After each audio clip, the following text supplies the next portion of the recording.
ജോലിയെടുത്തുകൊണ്ട് ശരീരത്തെ ക്ഷീണിപ്പിക്കുന്ന ആളുകൾ വേറൊന്നുമല്ല, അവരുടെ ഉദ്ദേശം മക്കളുടെ കാര്യം, അവരുടെ പഠനത്തിന്റെ കാര്യം.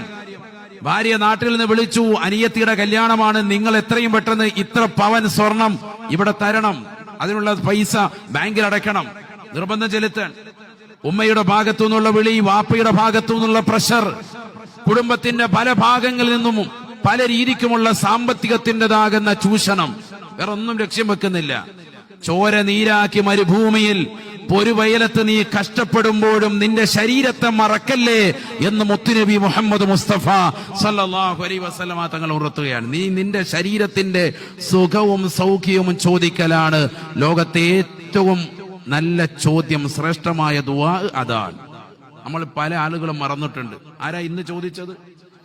ഇന്ന് ഈ മജ്‌ലിസിലിരിക്കുന്ന ഓരോരുത്തരും, ആയിരങ്ങൾ പങ്കെടുക്കുന്ന ഈ മജ്‌ലിസിൽ സഹോദര സഹോദരിമാരിൽ ആരാണ് ഇന്നത്തെ ഒരു ദിവസത്തിൽ സ്വന്തം ശരീരത്തിന്റെ സുഖവും സൗഖ്യവും ചോദിച്ചവരാരാണ്? നബീന റസൂലുള്ളാഹി സ്വല്ലല്ലാഹു അലൈഹി വസല്ലമ തങ്ങൾ ദുആ ചെയ്തു പഠിപ്പിക്കുകയാണ്, അല്ലാഹുമ്മ ഇന്നി അസ്അലുകൽ അഫ്വ വൽ ആഫിയ والمعافاة الدائمة في الدين والدنيا والآخرة.